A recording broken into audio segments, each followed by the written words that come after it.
Hello, everyone. My name is Brandon, and this is my journey so far with leukemia.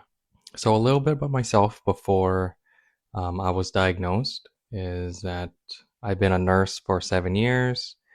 I'm a husband, a father, an avid gamer. I play a lot of video games, watch lots of anime. I also, quote unquote, do a lot of bodybuilding. Nothing crazy, but I I was very uh, especially leading up, like the months leading up to my diagnosis, really into, I guess, my health and weight training and my diet. Honestly, it all kind of came as a shock when I was diagnosed. So, because I did feel, I always said to everybody that I was at the peak of my health, but, something was brewing inside, I guess. So, throughout this video, I'm going to use, I don't know, like a cute anime girl or something for Jen, my wife. I was thinking of using like Kid Naruto for my son. It'll make sense later, but I'm gonna use this Peach for myself. Yeah, okay.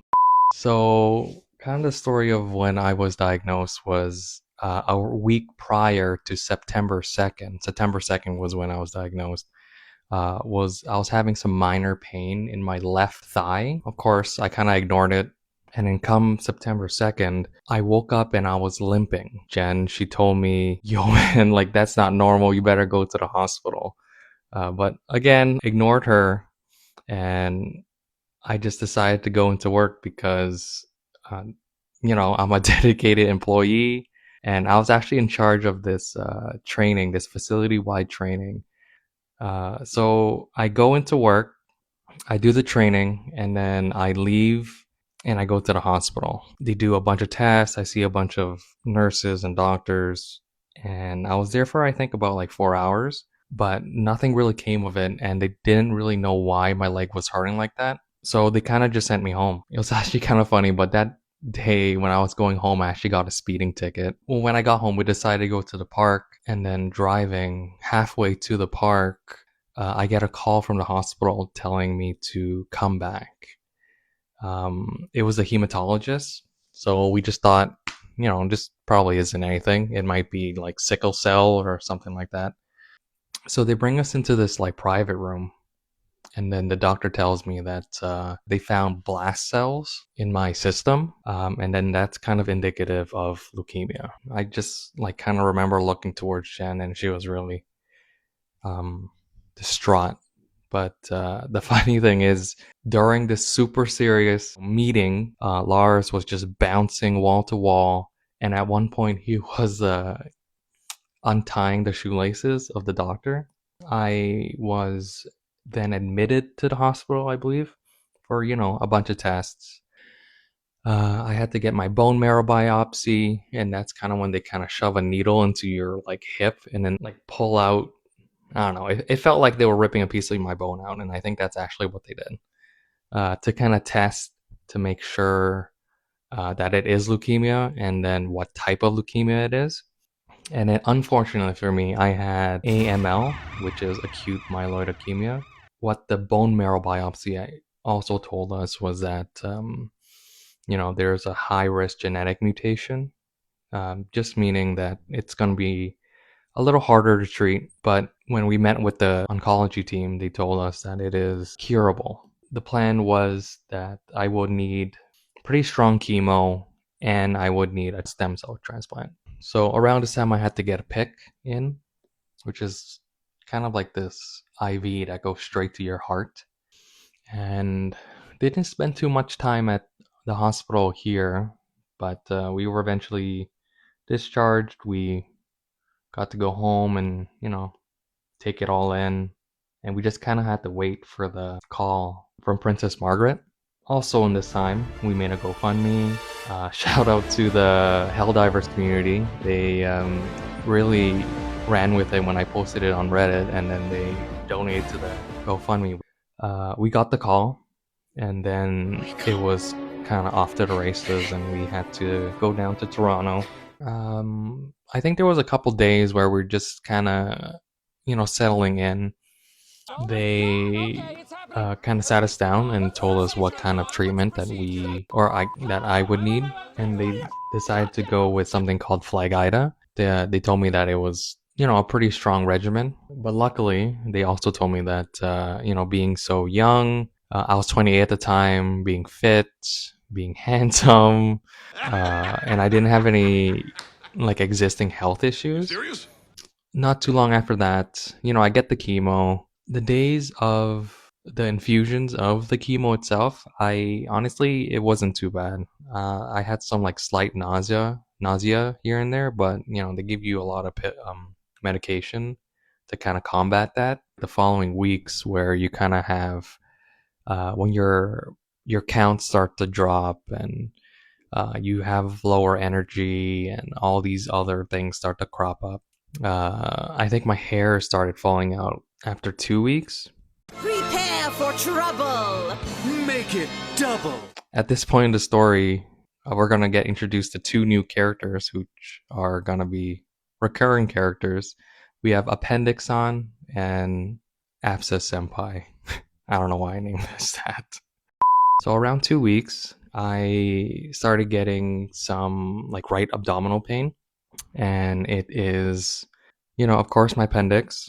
And around the same time, I was getting this pain in my butt, unfortunately, and it's like this collection of fluid. Normally, your body would be able to kind of wash it out, but since I don't have any immune system at all, it kind of just pools there.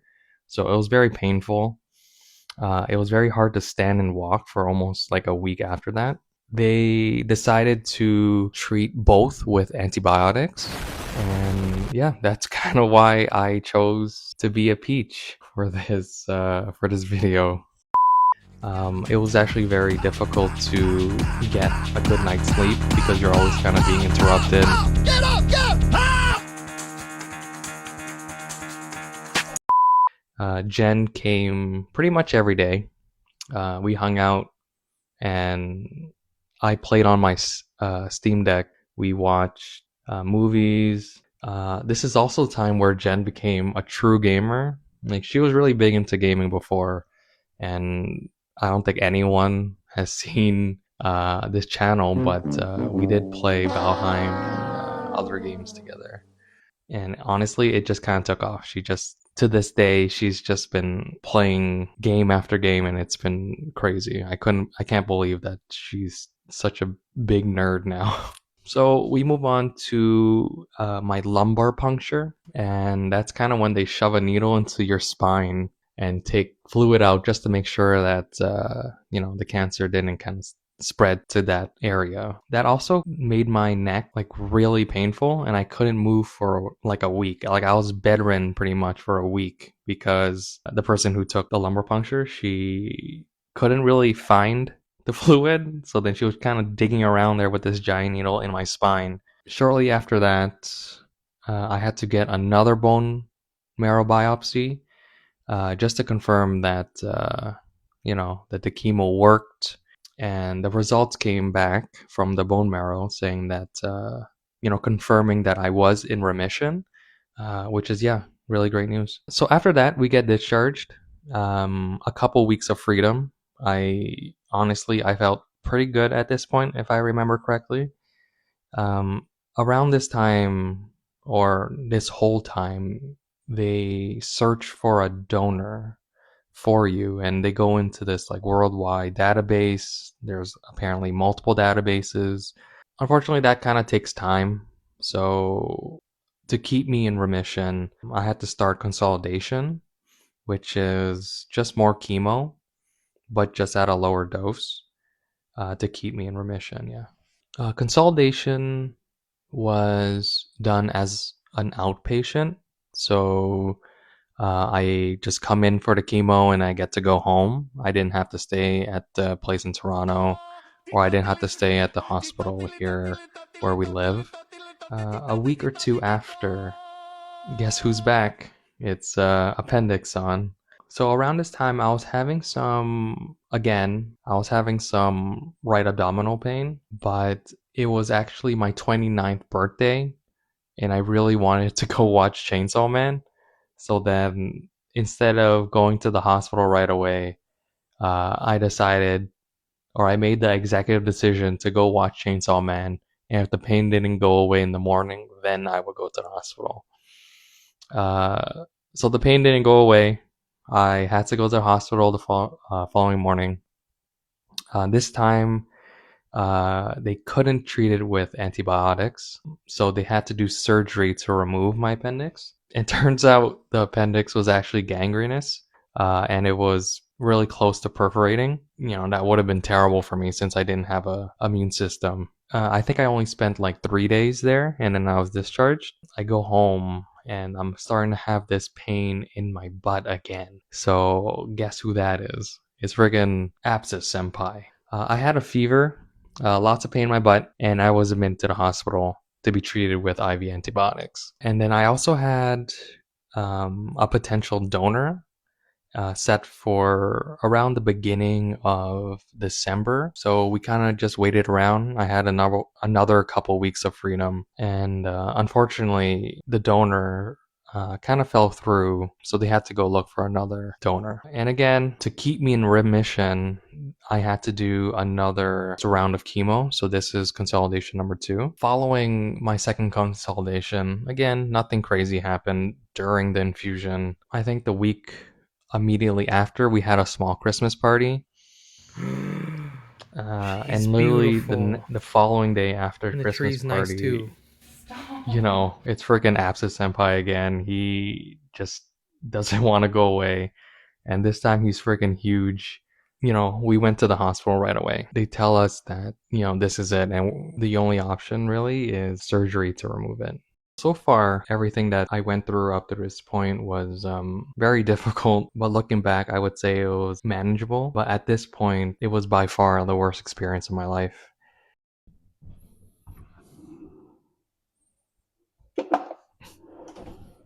Okay. All right. So what they had to do, let's imagine this is my hole of butts. There was a big collection of pus over here, so the surgeon had to cut in there and then friggin' drain everything out, and then that kind of spread all over the place. So I went into septic shock. After that, I think it was during the surgery. Over here, she was like, "Oh, okay." Um, it looked kind of funny, so let's just cut into there too.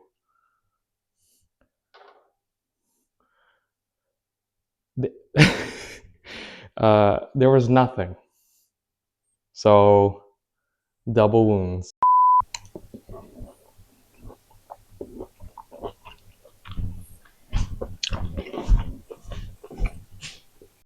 I went into septic shock and had to go to the ICU. And the first thing I remember when I came to after, the surgery was this nurse manhandling my meat, and I think she said something like catheter going in or something. My blood pressure was extremely low. It was like 50 over something. It was quite terrible. Along with my heart rate was just through the roof. They just had me hooked up to all these things to, monitor me. I was on a bunch of meds to, get my blood pressure back up. All I really remember really was just kind of laying in bed and being a bit obnoxious with Jen every time my blood pressure cuff went off, and I would just kind of like turn to her and be like, "Yo, what's it now?" And every time it just came up like by one. But apparently, she tells me that it wasn't like that at all, and I was actually dozing off constantly, and she had to poke me just to make sure I was live. I was in the ICU for 2.5 days, and then I was transferred to another unit. Overall, I was in the hospital this time for I think a month, really. I got really deconditioned. The pain was just horrible. I was bedridden like every day. I couldn't really sit, so I had to kind of eat barely with my head barely elevated, and the wound had to be dressed every day One side had to be packed. So it was just a horrible, horrible experience. Like every day was honestly torture, and this was by far the worst part of this whole thing. But after a month, I was discharged to go home, but the wound hasn't healed completely, if at all, really. It still had to be dressed every day. The pain was still there. So even being at home, I was pretty much bedridden. There was this one time where I was at the car, and for some reason, my butt just kind of exploded and there was blood everywhere. We get to the hospital and I'm just walking in with tissues and stuff, holding my butt as it was just kind of dripping all over the place. At this time, we finally get a donor and everything's kind of set. So there wasn't much downtime between the surgery and recovery and this donor being available. So we just kind of had to say yes. I had to get my Hickman put in. So instead of a pick, this one kind of just goes kind of into your neck and it hangs down to your chest. It's kind of weird, but it's a little bigger, so so you can actually run stem cells through it or something. We also had to get a second opinion because our first surgeon really didn't like the way uh, my butt was looking and thought it was just not a good idea to go through with a transplant. So we had to get a second opinion. So that was just really stressful. So prepping for stem cell transplant, they give you something that's called myeloablasive chemo, which they describe as pretty much nuking your bone marrow. So it just wipes everything out. And that's where the stem cells come in. Luckily, this time around, my butt wounds started healing. There wasn't any other abscess. My appendix already gone, so that won't be an issue. I didn't have too many issues during transplant. I had very common, I guess, symptoms. Like I remember one time I was like really shaky after getting the transplant. And I remember one day when I was just shaking uncontrollably, I look over to see Jen and she's just playing The Witcher on her Steam Deck. Like 10, 15 days post transplant, I just felt very tired, which is very normal. Very unmotivated. I had to kind of force myself to eat. And there was just days where I just wanted to do nothing and just lay there. Luckily for me, I have an amazing wife. She motivated me and pretty much forced me to eat. And also, it is very common for people to get sores in their mouth, which is very painful. So then, you can't eat and you just lose a bunch of weight. So that's what I was saying. I was very lucky I didn't get that. So it was just a matter of, I guess, willpower to get the calories in. So around day 15, I believe, I engrafted, just meaning the stem cells, I guess, stuck and my bone marrow is starting to make stuff. My counts start to come up. Around this time also, I got like a E. coli blood infection or something. I did have a pick in and a hick in. So then they had to take out both. They had to put IVs in, which isn't so bad. But they treated that with antibiotics. And honestly, I felt like I was ready to leave after day 20. So that's like 20 days after transplant. They were keeping me there because they wanted to do like a full cycle of the IV antibiotics. And this specific antibiotic doesn't have an oral equivalent. So they can't just send me home with a pill. I had to kind of stay. But after a bunch of back and forth, they finally agreed on some sort of other pill. And I already finished like 2 weeks or almost 3 weeks of the antibiotics. So they just decided, okay, there was no point of me staying here. I was pretty much wasting a bed. I felt great, really, near the end for like 10 days post transplant in the hospital. I was working out sort of in my room, doing push ups and squats or something. I also was planning Jen's 30th birthday. I didn't really do too much because I was just in the hospital texting people from my bed. Her friends and her family were able to put something together really nice. And yeah, I was eventually discharged. And one, I guess, parting gift was after one of my scans, they found what is this? Like avascular necrosis in my left hip. That was just the result of all the treatments. I think they said that it was just my body trying to defend itself, but this just means that I would potentially need a hip replacement sometime in the future. So that's fun. Yeah, and that kind of brings us to the present. For my transplant, I was there for I think about a month and a half total. You know, a very long time to be cooped up in there.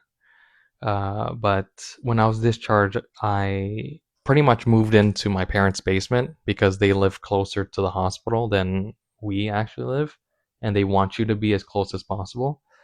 And now we just kind of wait for these milestones. Writing this or making this video, I'm day 40 post transplant. The next big milestone is day 60. After that is a year, and after that is 2 years. And after 2 years, you're pretty much, I guess, in the clear. So yeah, honestly, I feel pretty great now. Um, Good enough to make stupid videos online.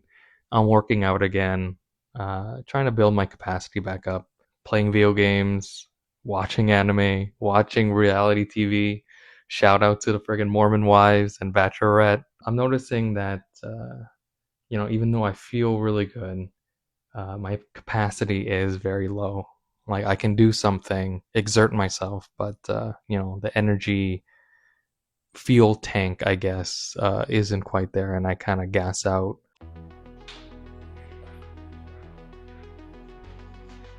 What's up, everyone? We're in my gym today, and I just wanted to say, if you made it this far into the video, thank you very much. I'm not that good at editing, so it took me like 2 months to do it.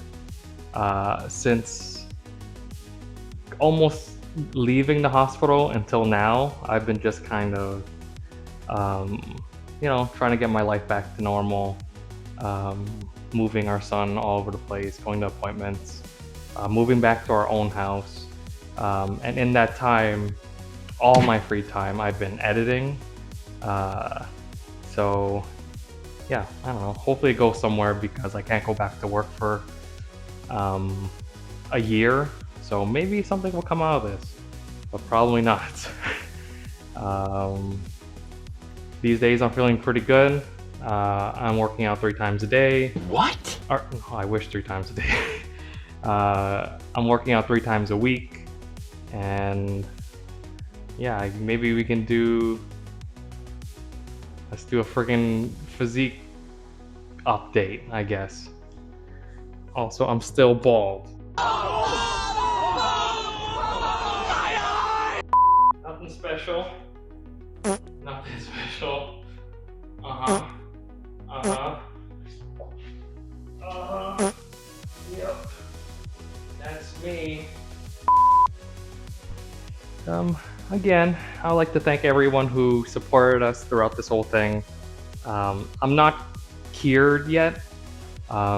It's only been 2 months since the transplant, and they consider someone cured after 2 years, but I am on the right track. Yeah, so I'm just gonna try to live the best life I can, eat healthy, get back into working out. I just want to say thank you to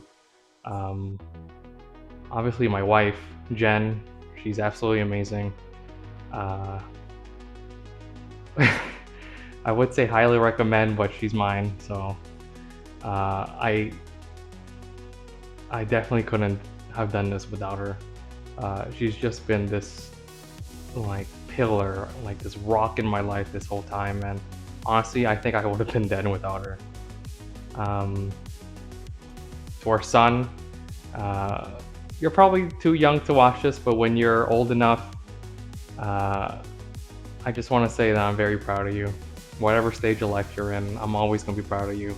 We're very proud of you, and we love you very much. This definitely wasn't enough to keep me from watching you grow up. So, yeah. And if anyone else is going through something like this or something similar, or you just happen upon this video, life fucking sucks, man. But you don't really have a choice. You just gotta kind of keep going. So, yeah. Okay, I don't know what else to do. I'm just gonna run off.